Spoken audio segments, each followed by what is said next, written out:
ಎಲ್ಲರಿಗೂ ನಮಸ್ಕಾರ. ನಾನು ನಿಮ್ಮ ಡಿವಿಜಿ ವಾಯ್ಸ್ ಕರಿಯಪ್ಪ.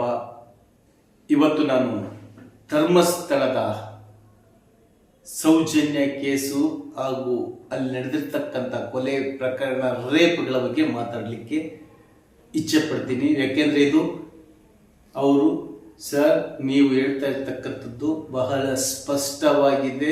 ಹಾಗಾಗಿ ಧರ್ಮಸ್ಥಳದ ಸೌಜನ್ಯ ಕೇಸು ಹಾಗೂ ಅಲ್ಲಿ ನಡೆದಿರ್ತಕ್ಕಂಥ ಪ್ರತಿಯೊಂದು ಕೇಸಿನ ಬಗ್ಗೆ ನಮಗೆ ತಿಳಿಸ್ಕೊಡಿ ಅಂತ ಕರೆ ಮೂಲಕ ತಿಳಿಸ್ತಾ ಇದ್ದಾರೆ, ವಾಟ್ಸಪ್ ಮೂಲಕ ತಿಳಿಸ್ತಾ ಇದ್ದಾರೆ. ಹಾಗೆ ಸಬ್ಸ್ಕ್ರೈಬರ್ ಸಹ ಜಾಸ್ತಿ ಆಗ್ತಾ ಇದ್ದಾರೆ. ಹಾಗಾಗಿ ನಾನು ಸತ್ಯ ವಿಚಾರಗಳನ್ನು ನಿಮ್ಮ ಮುಂದೆ ಬಿಚ್ಚಿಡಬೇಕು ಅಂತ ಹೇಳಿದ್ರೆ ನೀವು ನಮ್ಮ DVG ವಾಯ್ಸ್ಗೆ ಸಬ್ಸ್ಕ್ರೈಬ್ ಆಗಬೇಕು, ಲೈಕ್ ಮಾಡಬೇಕು, ಶೇರ್ ಮಾಡಬೇಕು, ಕಾಮೆಂಟ್ ಮತ್ತೆ ಮಾಡಬೇಕು.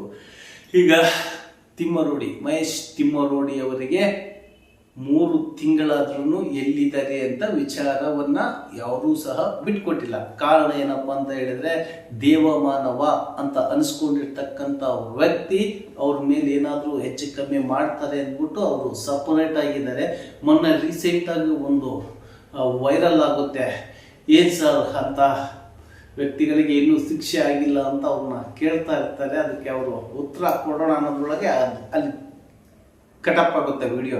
ಬಟ್ ಇಲ್ಲಿ ನಾನು ಹೇಳ್ಕೊಟ್ಟಿರ್ತಕ್ಕಂಥ ವಿಚಾರ, ಈ ಒಳ್ಳೆಯವರೆಲ್ಲ ಒಂದ್ ಕಡೆ, ಕೆಟ್ಟವರೆಲ್ಲ ಒಂದ್ ಕಡೆ, ಮಧ್ಯಮ ವರ್ಗದವರೆಲ್ಲ ಒಂದ್ ಕಡೆ. ನೋಡಿ, ಈ 3 ಕ್ಯಾಟಗರಿ ನಾನು ಇಲ್ಲಿ ಹಂಚ್ಕೊಳ್ಳೇಬೇಕಾಗಿದೆ. ಯಾಕೆ ಈ ಪಕ್ಷವನ್ನ ಬಿಟ್ಬಿಡ್ತೀನಿ ನಾನು, ಯಾಕೆಂದ್ರೆ ಇಲ್ಲಿ ಯಾವ್ದಾದ್ರು ಒಬ್ಬ ವ್ಯಕ್ತಿ ಮೇಲೆ ನಾವು ದೂರದಾಗ ಅವನು ಈ ಪಕ್ಷಕ್ಕೆ ಸೇರಿದವನು, ಈ ಪಕ್ಷಕ್ಕೆ ಸೇರಿದವನು, ಈ ಪಕ್ಷಕ್ಕೆ ಸೇರಿದವನು ಅಂತ ಹೇಳ್ತಾರೆ. ನಾನು ಯಾವ ಪಕ್ಷದಾಗ ಸೇರಿದವನಲ್ಲ ನಾನು.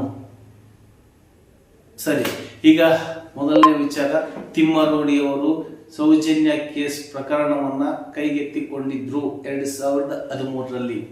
ಈಗ ಅವರಿಗೆ ಬೇಲು, ಅದೇ ರೀತಿಯಾಗಿ ಗಡೀಪಾರು, ಅದೇ ರೀತಿಯಾಗಿ ಹೈಕೋರ್ಟ್ ಇಂದ ನಕಾರ ಹಾಕಿರ್ತಕ್ಕಂಥ AC ಅವರಿಗೂ ಹಾಗೂ ಆ ಇಲಾಖೆಯವರಿಗೂ ಹಾಕಿದ್ರು ಅವರು ಮತ್ತೆ ಇನ್ನೊಮ್ಮೆ ಅವ್ರ ಮೇಲೆ ಕೇಸ್ ಮಾಡ್ತಾರೆ. ಇದು ಯಾಕೆ ಈ ಷಡ್ಯಂತ್ರಗಳು ಮಾಡ್ತಾ ಇದ್ದಾರೆ ಅಂತ ಹೇಳಿದ್ರೆ, ಈ ತಿಮ್ಮರೋಡಿ ಅವರು ಬಹಳ ಅಂದಿನಿಂದ ಅಂದ್ರೆ 2013ರಿಂದ 2026ವರೆಗೂ ನಡ್ಕೊಂಡು ಬಂದ್ರು. 13 ವರ್ಷದ ಅವರ ಹಾದಿ ಬಹಳ ಅದ್ಭುತವಾಗಿದೆ. ಈ ರೀತಿಯಾಗಿ ಲೋಕಬಲ್ಲವರು, ಲೋಕದಲ್ಲಿರ್ತಕ್ಕಂಥ ಎಲ್ಲ ವ್ಯಕ್ತಿಯನ್ನ ತನ್ನ ಅಂಡರ್ನಲ್ಲಿ ಇಟ್ಕೊಂಡಿರ್ತಕ್ಕಂಥವ್ರು ವ್ಯಕ್ತಿಗಳು ದೊಡ್ಡಸ್ತಿಕೆಯ ವ್ಯಕ್ತಿಗಳು ಅಂತ ಹೇಳಿದ್ರು ತಪ್ಪಾಗೋದಿಲ್ಲ. ಯಾಕಂದ್ರೆ ನಡೆದಾಡ ದೇವರು ಅಂತ ಎಲ್ಲಿ ನಾವು ಸ್ವಲ್ಪ ದಿವಸದಲ್ಲಿ ಬಂದ್ಬಿಡುತ್ತೋ ಅಷ್ಟೊಳಗಡೆನೆ ಅವ್ರಿಗೆ ಬಂದ್ಬಿಡ್ತು. ಇವತ್ತು ಮಠಾಧಿಪತಿಗಳು ಅನ್ಸ್ಕೊಂಡಿರ್ತಕ್ಕಂಥವ್ರು ಗೊತ್ತು, ವ್ಯಾಲ್ಯೂ ಹೋಗ್ಬಿಡ್ತು. ಇದಾರೆ, ಇನ್ನು ನಡೆದಾಡ ದೇವರಿದ್ದಾರೆ, ನಮ್ಮ ಗವಿಸಿದ್ದೇಶ್ವರ ಸ್ವಾಮಿಗಳಿದ್ದಾರೆ, ಮತ್ತೆ ನಮ್ಮ ಇನ್ನೊಬ್ಬ ಸಿದ್ದಪ್ಪಾಜಿ ಅವರು ಇದ್ದಾರೆ, ಸಿದ್ಧಗಂಗಾ ಸ್ವಾಮಿಗಳದಂತೂ ಬಿಡಿ ಮೊದಲನೇ ನಡೆದಾಡೋ ದೇವರು ಅಂತಂದ್ರೂ ತಪ್ಪಾಗ್ಲಾರ್ದು. ಸಿರಿಗೆರೆ ಸ್ವಾಮಿಗಳು ಎಲ್ಲಿ ಬೇಕಾದ್ರೂ ಹೋಗಿ ಒಂದೊಂದು ವರ್ಷ ಒಂದೊಂದು ಕಡೆಗೆ ಹೋಗಿ ಒಂದೊಂದು ಶಾಲೆಯನ್ನು ತೆಗೆಯೋದು, ಒಂದು ಸಿದ್ಧಾಂತ ಇಟ್ಕೊಂಡು ಮುಂದುವರಿಯಂತ ಸ್ವಾಮಿಗಳ ಬಗ್ಗೆ ನಾನು ಮಾತಾಡೋದಿಲ್ಲ.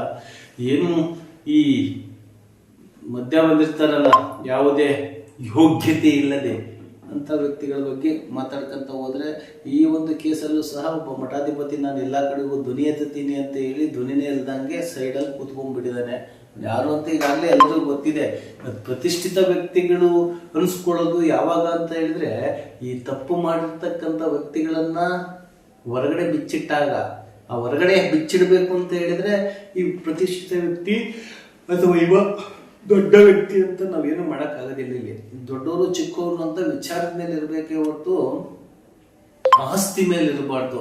ಇಲ್ಲಿ ನಾನು ಆಸ್ತಿಯ ವಿಚಾರವನ್ನು ನಾನು ಮಾತಾಡಕ್ಕೆ ಹೋಗಲ್ಲ. ದೊಡ್ಡವರು ಎಂಬ ವಿಚಾರ ಪಕ್ಕದಲ್ಲಿ ಬಿಟ್ಬಿಡ್ತೀನಿ. ಯಾಕೆಂದ್ರೆ ದೊಡ್ಡವರು ಇರ್ತಕ್ಕಂಥ ಜಾಗ ಶುದ್ಧವಾಗಿದ್ರೆ ಮಾತ್ರ ಅವ್ರಿಗೆ ದೊಡ್ಡವರು, ದೊಡ್ಡ ಮಟ್ಟದಲ್ಲಿದ್ದಾರೆ, ದೇವಮಾನವರು ಅಂತ ನಾವು ಅನ್ಕೋಬಹುದು. ಆದ್ರೆ ಇವರು ದೊಡ್ಡವರು ಅಂತ ಅನ್ಸ್ಕೊಂತ ಬಂದಿದ್ದಾರೆ, ದೊಡ್ಡ ಮಟ್ಟದಲ್ಲಿ ಇಲ್ಲ. ದೊಡ್ಡ ದೊಡ್ಡ ಡೀಲ್ಗಳಾಗಿದ್ದಾವೆ. ಇತ್ತೀಚಿನ ದಿನಗಳಲ್ಲಿ ಎಲ್ಲ ಹೊರ ಬರ್ತಾ ಇದೆ. ಅವಾಗ ಬಿಡಿ, ಅವಾಗ ಯಾವ್ದಾದ್ರು ಒಂದು ವಿಚಾರವನ್ನ ನಾವು ಹೊರಗಡೆ ತೆಗಿಬೇಕು ಅಂತ ಹೇಳಿದ್ರೆ ಮೀಡಿಯಾ ಇರ್ಲಿಲ್ಲ, ಸ್ವಲ್ಪ ಸ್ಯಾಟಲೈಟ್ ಚಾನೆಲ್ಗಳು, ಎಲ್ಲೋ ಒಂದೊಂದ್ ಕಡೆ ನ್ಯೂಸ್ಗಳು ಮಾಡುವಂತವ್ರು ಇದ್ರು. ಈಗ ಪ್ರತಿ ಮನೆಯಲ್ಲಿ ಎಷ್ಟು ಜನ ಇರ್ತಾರ ಅಷ್ಟು ಸೋಷಿಯಲ್ ಮೀಡಿಯಾ ಇರೋದ್ರಿಂದ ಯಾವುದೇ ಒಬ್ಬ ತಪ್ಪು ಮಾಡಿದ್ರು ಅದು ಇಮಿಡಿಯೇಟ್ ಆಗಿ ಸಿಗ್ಬಿಡುವಂತ ಕೆಲಸವನ್ನ ಈಗಿನ ಮೀಡಿಯಾಗಳು ಮಾಡ್ತಾ ಇದ್ದಾವೆ. ಅದು ಸ್ಯಾಟಲೈಟ್ ಅಲ್ಲ, ಈ ಸೋಷಿಯಲ್ ಮೀಡಿಯಾಗಳು. ಬಟ್ ಇಲ್ಲಿ ನಾನು ಸೋಷಿಯಲ್ ಮೀಡಿಯಾಗಳು ಯಾಕೆ ಗ್ರೇಟ್ ಅಂತ ಹೇಳ್ತೀನಿ ಅಂತ ಹೇಳಿದ್ರೆ, ಅಟ್ ಪ್ರೆಸೆಂಟ್ ಸಿಚುವೇಶನ್ನಲ್ಲಿ ಏನಾಗಬೇಕು ಅದನ್ನು ತೋರಿಸ್ಬಿಡ್ತವೆ. ಈಗ ಉದಾಹರಣೆಗೆ ಧರ್ಮಸ್ಥಳದ 13 ವರ್ಷದಿಂದ ನಡ್ಕೊಂಡ್ಬಂದಿದ್ದಲ್ಲಿ ಅದನ್ನು ನಡೆಸ್ಕೊಂಬರ್ತಾ ಇದ್ರು ತಿಮ್ಮರೂಢಿಯವರು ಅಂತಂದು ಆ ಒಂದು ಧರ್ಮಸ್ಥಳದ ಬಗ್ಗೆ ಗೊತ್ತಿದ್ದಂಥವ್ರಿಗೆ, ಅಂದರೆ ನಮಗೆ ನಾವೊಂಥರ ಹೇಗೆ ಅಂತ ಹೇಳಿದ್ರೆ ಯಾವುದು ವಿಶೇಷವಾಗಿರುತ್ತೆ ಅದ್ರ ಬಗ್ಗೆ ಚರ್ಚೆ ಮಾಡ್ಕೊಳ್ತಾ ಹೋಗ್ತೀವಿ. ಇವಾಗ ನಾನು ಕುತ್ಕೊಂಡು ತಿಮ್ಮರೂಢಿಯವ್ರ ಬಗ್ಗೆ, ಗಿರೀಶ್ ಮಠಣ್ಣವ್ರ ಬಗ್ಗೆ ಮಾತಾಡ್ತೀನಿ ಅಂತ ಹೇಳಿದ್ರೆ ಅವ್ರದ್ದೆಲ್ಲ ತಿಳ್ಕೊಂಡು ನಾನು ನಿಮ್ಮ ಎದುರಿಗೆ ಹೇಳಲಿಕ್ಕೆ ಸಾಧ್ಯ. ಅವ್ರದ್ದೇನೋ ತಿಳ್ಕೊಂಡಿಲ್ದಂಗೆ ಪಂಗನ್ ಮಂಗನ್ ಮಾಡಬೇಕಾಗುತ್ತೆ. ಇಲ್ಲಿ ಏನೂ ಇಲ್ಲ.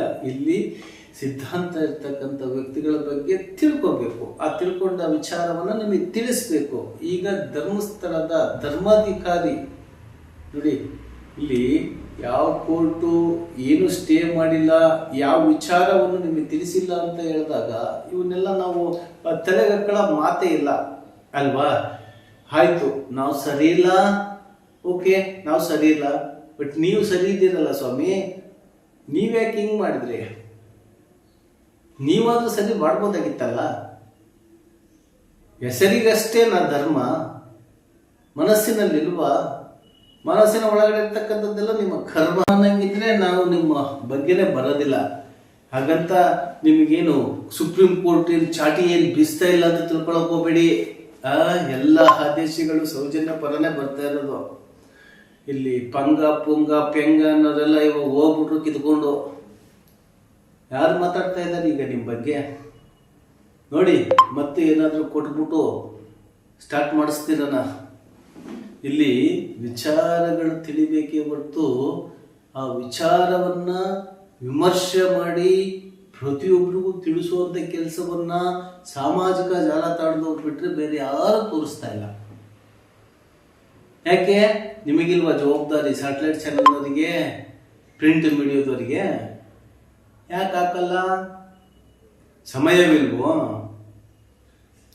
ಇದು ನಮಗೆ ಬಂದಿರತಕ್ಕಂಥ ಬೇಜಾರದ ಸಂಗತಿ. ಇಲ್ಲಿ ಕೋರ್ಟಲ್ಲಿ ಏನಾಗಿದೆ, FSL ಏನಾಗಿದೆ, ಸಿದ್ದರಾಮಯ್ಯನವರು ತಿಮ್ಮರೂಢಿಯವರಿಗೆ ಏನಂದ್ರು, ಇವೆಲ್ಲ ವಿಚಾರಗಳನ್ನು ನಾವು ತಿಳ್ಕೊಳ್ತಾ ಹೋದಾಗ ಈ ಏನು 3 ಪಕ್ಷಗಳಿದಾವಲ್ಲ, ಈ 3 ಪಕ್ಷಗಳು ಸಹ ವೀರೇಂದ್ರ ಹೆಗಡೆಯವರ ಗುಲಾಮರು ಅಂತ ಹೇಳಿದ್ರು ತಪ್ಪಾಗ್ಲಾರ್ದು. ಹೋಗ್ತಾರೆ, ಕಾಲಿ ಬೀಳ್ತಾರೆ, ಆಶೀರ್ವಾದ ತಗೊಳ್ತಾರೆ. ಗುಲಾಮರಲ್ವಾ ಇವರು? ಇವರೆಲ್ಲ ರಾಜಕಾರಣಿಗಳು ಆಗ್ತಾರ? ಇವರು ಹೇಳಿ, ರಾಜಕಾರಣಿಗಳು ಆಗ್ತಾರ? ನೀವು ಮುಖ್ಯಮಂತ್ರಿಗಳಾದಂಥವ್ರು, ಈಗಿನ ಉಪಮುಖ್ಯಮಂತ್ರಿಯವರು, ಷಡ್ಯಂತ್ರ, ವಿರೋಧ ಪಕ್ಷದ ನಾಯಕರು ಆರ್ ಅಶೋಕ್, ನೀನೇ ಇದ್ದಲ್ಲಪ್ಪ ಅವಾಗ ಸೌಜನ್ಯ ಕೇಸು, ಸೌಜನ್ಯ ಕೊಲೆ ಆದಾಗ. ನೀನು ನನಗೆ ವಿಚಾರಣೆ ಬಂದಿಲ್ಲ, ಧರ್ಮಸ್ಥಳದ ಹೆಗಡೆಯವರು ಫೋನೇ ಮಾಡಿಲ್ಲ ಅಂತ ಹೇಳಿದ್ದೆ ಬಿಡು. ನಿಮ್ಮದು ಬಹಳ ಅದ್ಭುತವಾಗಿದೆ. ಅದಕ್ಕೆ ನಿಮ್ಮ ಪಕ್ಷದಲ್ಲಿರ್ತಕ್ಕಂಥ ಯತ್ನಾಳ್ ಅವರು ನಿಮಗೆ ಬಹಳ ಅದ್ಭುತವಾಗಿ ಹೇಳಿದ್ದಾರೆ, ಸಮಯ ಸಾಧಕ ಅಂತ. ಆಯಿತು, ನಿಮ್ಮ ಬಗ್ಗೆ ನಾನು ಯಾಕಪ್ಪ ಮಾತಾಡೋಣ. ಬಟ್ ಇಲ್ಲಿ ಈ ಧರ್ಮಸ್ಥಳದ ವಿಚಾರದಲ್ಲಿ ಧರ್ಮ ಸಿಕ್ಕೇ ಸಿಗುತ್ತೆ. ಇಲ್ಲಿ ಧರ್ಮಸ್ಥಳದ ಬಗ್ಗೆ ಯಾರು ಅಪಪ್ರಚಾರ ಮಾತಾಡೋಂಥ ಅವಶ್ಯಕತೆನೇ ಇಲ್ಲ. ಯಾರು ಅನ್ಯಾಯ ಮಾಡಿದ್ದಾರೆ ಆ ಧರ್ಮ ಇರತಕ್ಕಂಥ ಜಾಗದಲ್ಲಿ ಅವರೆಲ್ಲ ನರಕ ಅನುಭವಿಸ್ಲೇಬೇಕು. ಈಗಾಗಲೇ ಅನುಭವಿಸ್ತಾ ಇದ್ದಾರೆ ಅವರು. ಜಗತ್ತಿಗೆ ಅದು ಜಾಹೀರಾತು ಆಗ್ತಾ ಇಲ್ಲ. ಯಾರೋ ಹೇಳಿದ್ರು ದೇವಮಾನವಾಗಿ ರಾತ್ರಿಯೆಲ್ಲ ನಿದ್ದೆ ಬರ್ತಾ ಇಲ್ಲ, ರಾತ್ರಿಯೆಲ್ಲ ಒಬ್ಬರೇ ಓಡಾಡ್ತಾ ಇದ್ದಾರೆ ಅಂತಂದು ಕೇಳ್ಪಟ್ಟೆ. ಅಲ್ಲೇ ಯಾರೋ ಅಕ್ಕಪಕ್ಕದ ಹಳ್ಳಿಯವ್ರು ಹೇಳಿದ್ರು. ನೋಡೋಣ, ಇನ್ನು ಮುಂದಿನ ದಿನ ಬಹಳ ಸ್ಪಷ್ಟವಾಗಿದೆ. ಆದರೆ ಈ ಧರ್ಮಸ್ಥಳದ ಸೌಜನ್ಯಪುರ ಇರ್ತಕ್ಕಂಥ ಹೋರಾಟಗಾರರ ಮೇಲೆ ಟಾರ್ಗೆಟ್ ಮಾಡ್ತಾ ಇದ್ದೀರಲ್ಲ, ನಿಜವಾಗಿಯೂ ನಿಮಗೆ ನಾಚಿಕೆ ಮಾನ ಮರ್ಯಾದೆ ಏನು ಇಲ್ರನಪ್ಪ. ನಿಮ್ಮ ಯೋಗ್ಯತೆಗೆ ಅವ್ರ ಜೊತೆ ಕೈ ಜೋಡ್ಸಕ್ ಆಗ್ಲಿಲ್ಲ ಅಂತ ಹೇಳಿದ್ರೆ ಅಟ್ಲೀಸ್ಟ್ ತೆಪ್ಪಗಾದ್ರೂ ಇರಯ್ಯ. ಅವ್ರು ಏನು ಕೇಳ್ಕೊಳ್ತಾ ಇದ್ದಾರೆ? ನಿಮಗೆ ಈ ವಿಚಾರದ ಬಗ್ಗೆ ಗೊತ್ತಿದ್ರೆ ಮಾತಾಡಿ, ಇಲ್ಲಾಂದ್ರೆ ಮುಚ್ಕೊಂಡು ಇರ್ರಿ ಅಂತ ಹೇಳಿದ್ದಾರೆ. ಗೊತ್ತಿದ್ರೆ ಮಾತಾಡಿ, ಇಲ್ಲಾಂದ್ರೆ ಮುಚ್ಕೊಂಡು ಇರ್ರಿ ಅಲ್ವಾ? ಇದನ್ನೇ ತಾನೇ ಅವ್ರು ಹೇಳಿರೋದು. ಅದು ಮುಟ್ಬಿಟ್ಟು ಒಬ್ಬೊಬ್ಬನೊಂದೊಂದು ಮನೆ ಹೇಳ್ತಾನೆ, ಒಬ್ಬೊಬ್ಬನೊಂದೊಂದು ಮನೆ ಹೇಳ್ತಾನೆ. ಇಲ್ಲಿ ಸೌಜನ್ಯ ನ್ಯಾಯ ಸಿಗಬೇಕು. ನಮ್ಮನೆ ಇವತ್ತು ಸೌಜನ್ಯಗಾಗಿರ್ತಕ್ಕಂಥದ್ದು ಅಥವಾ ಹೊರಗಡೆ ಆಗಿರ್ತಕ್ಕಂಥದ್ದು ಇವತ್ತು ನಾವೆಲ್ಲ ತಪ್ಪು ತಿಳ್ಕೊಂಡಿದ್ದೀವಿ, ಜನರಿಗೆ ಗೊತ್ತಾಗ್ತಾ ಇಲ್ವೋ ಅದು ನನಗೆ ಗೊತ್ತಿಲ್ಲ.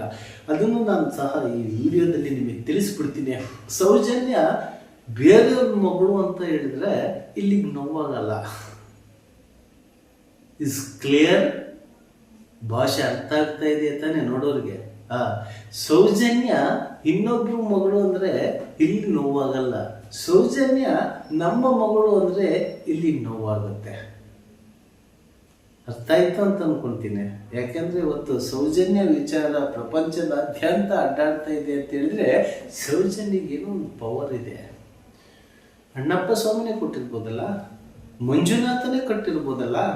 ಇವತ್ತು ನಾವು ಆ ವಿಚಾರವನ್ನು ಮಾತನಾಡ್ತಿದ್ದೀವಿ ಅಂತ ಹೇಳಿದ್ರೆ ಆ ಅಣ್ಣಪ್ಪ ಸ್ವಾಮಿಯೇ ನಮ್ಮಿಂದ ಹೇಳಿಸ್ತಾ ಇರ್ಬೋದಲ್ಲ. ಇದು ಮೇನ್ ಮ್ಯಾಟ್ರು. ನಾನಿಲ್ಲಿ ಸೌಜನ್ಯಗೆ FSL ರಿಪೋರ್ಟ್ ಪ್ರಕಾರವಾದ್ರೂ ನೀವು ಮಾಡಬೇಕಲ್ಲ ಸ್ವಾಮಿ. SIT ತನಿಖೆಯೆಲ್ಲ ಕೊಟ್ಟಿದೆಯಲ್ಲ, 7 ಜನ, 7 ಬಾಡಿ, 100 ಎಲುಬುಗಳು, 1000 ಎಲುಬುಗಳು. ಈಗ ಮತ್ತೆ ಅದು ಆಗಿಲ್ಲ ಅಂದ್ಬಿಟ್ಟು ಅದು ಸರಿಯಾಗಿ ಆಯ್ತು, ಅವೆಲ್ಲಿದ್ವು ಅಲ್ಲಿದ್ವು. ಅಲ್ಲಿ ಹೋಗಿ ನೀವು ಏನಾದರೂ ಹೋಗಿ ಅವ್ರನ್ನ ಎನ್ಕ್ವೈರಿ ಮಾಡಿದ್ದೀರಾ? ದೊಡ್ಡವ್ರು ಎನ್ಕ್ವೈರಿ ಮಾಡಂಗಿಲ್ಲ. ಅಲ್ಲಿ ಏನಾದ್ರು ಅಂಬೇಡ್ಕರ್ ಅವರು ಏನಾರ ಚುಕ್ಕಿ ಪಕ್ಕಿ ಇಟ್ಟು ವೈಟ್ನ ರಚಿದಾರ ಅಲ್ಲಿ ನಿಮಗೆ. ಸಾಹುಕಾರಗಳಿಗೆ ಅರೆಸ್ಟ್ ಮಾಡಂಗಿಲ್ಲ, ಸಾಹುಕಾರಗಳನ್ನ ಪ್ರಶ್ನೆ ಮಾಡಂಗಿಲ್ಲ, ದೇವಮಾನವ್ರನ್ನ ಪ್ರಶ್ನೆ ಮಾಡಂಗಿಲ್ಲ, ಹಣವಂತರನ್ನ ಪ್ರಶ್ನೆ ಮಾಡಂಗಿಲ್ಲ, ಬಿಸ್ನೆಸ್ ಮ್ಯಾನ್ಗಳನ್ನ ಅಂದ್ರೆ ವಗೇರ ಅಂತ. ಇಲ್ಲಿ ಓನ್ಲಿ ಸಾಯ್ಬೇಕಾಗಿರ್ತಕ್ಕಂಥವ್ರು, ಸಾಯೋರು, ಸಾಯಿಸೋರು ಎಲ್ಲ ಕೆಳವರ್ಗದವರು, ಎಡಪಂಥಿಯವರು. ಈ ರಾಜಕಾರಣಿಗಳು, ಈ ಮಠಾಧಿಪತಿಗಳು, ಈ ಮೊನ್ನೆ ಸಿಕ್ಕಿದ್ನಲ್ಲ ಮತ್ಯ, ಇವರೆಲ್ಲ ಮೇಲ್ಪಂಥಿಯವರು. ಈ ಹೆಗಡೆಯವರು ಸೇರ್ಕೊಂಡು ಮೇಲ್ಪಂಥವ್ರು ಏನು ಹೇಳಿದ್ರು ಕೆಳಪಂಥವ್ರು ಕೇಳಬೇಕು ಅನ್ನೋ ಮಠದಲ್ಲಿ ಏನಾದ್ರು ಅಂಬೇಡ್ಕರ್ ಬರೆದಿಟ್ಟಿದಾರ? ಸಪ್ರೇಟಾಗಿ ನಿಮಗೆ ನಾಚಿಕೆ ಮಾನ ಮರ್ಯಾದಿಲ್ಲಂದ್ರೆ ನಿಮಗೆ. ಎಲ್ಲದನ್ನು ಮಾಡೋದಕ್ಕೂ ಸಹ ಇವರು ಬೇಕು. ಅವ್ರಿಗೆ ನ್ಯಾಯ ಕೊಡಿಸೋ ಯೋಗ್ಯತೆ ಇಲ್ಲ ಅಂತ ಹೇಳಿದ್ರೆ ನೀವು ಯಾಕ್ರೆ ಮೇಲ್ಗಡೆ ಕುತ್ಕೋಬೇಕು? ಸೌಜನ್ಯಗಾಗಿರ್ತಕ್ಕಂಥ ನ್ಯಾಯ ನಿಮ್ಮ ಮನೆಯಲ್ಲಿ ಯಾರಿಗಾದ್ರೂ ಮಕ್ಕಳಿಗೂ, ಹೆಂಡ್ರಿಗೂ, ಅಕ್ಕರಿಗೂ, ತಂಗಿಯವ್ರಿಗೂ ಆಗಿದ್ರೆ ನೀವು ನ್ಯಾಯ ಸಿಗೋರ್ಗೂ ಬಿಡ್ತಿದ್ರನ್ರಯ್ಯ. ಒಬ್ಬ ಮಹೇಶ್ ತಿಮ್ಮರೋಡಿಯವರು